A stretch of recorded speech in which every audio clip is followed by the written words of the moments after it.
السلام عليكم، مرحبا بكم في حلقة 12 من مسلسل يد الحنة. حسن غادي يطيح في الفخ حتى هو، حيت ابراهيم ما بقاش قادر انه يكمل في الحياة ديالو مور داك السم اللي كان كيعطيه ليه عن طريق ديك السيدة اللي كان باغي يتزوج بها ابراهيم.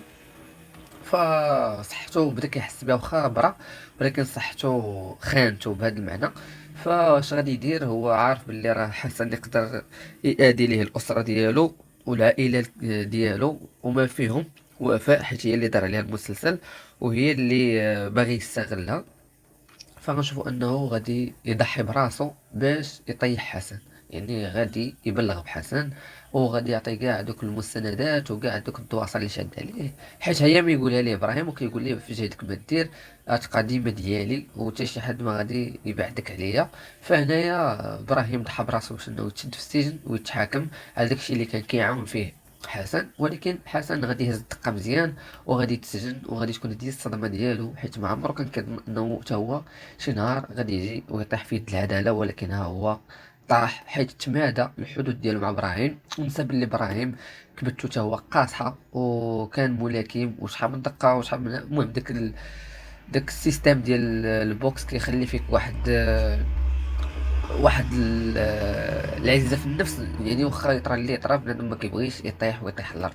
فمنين جاتو انه الدقه غادي يطيح والاخر غيتشفى فيه، قال لي طيحوا بجوج وتنهى هاد القصه وتعتقوا الاسره ديالو. فهادشي اللي كان نيت، وحتى من الابن ديالو ما غاديش يضيع. فغادي يكتشفوا بانه ولده ربيع غادي تعتبره رحمه بحال الابن ديالها، حيت ولد ابراهيم، وملي غادي تعرف باللي راه هادشي دارو ابراهيم على قبلهم، غادي يزيدوا يتاكدوا بانه ابراهيم كان ولد الناس، غير هو داك الطريق اللي كان غادي فيها ماشي حتى تما.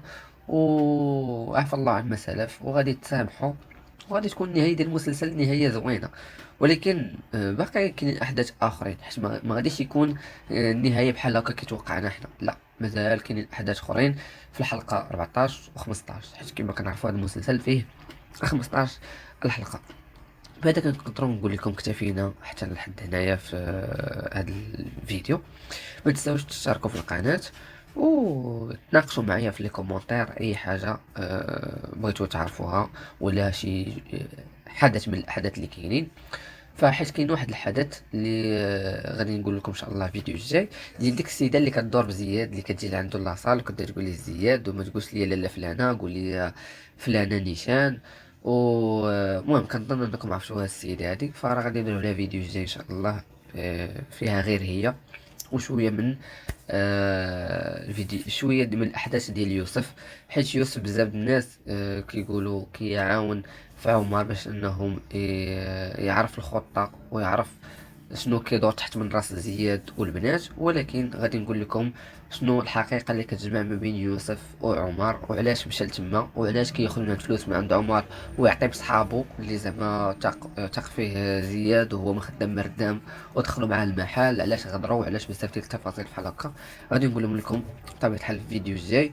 و هادشي اللي كاين، كما قلت لكم اشتركوا في القناه وفعلوا الجرس ونشوفكم في فيديو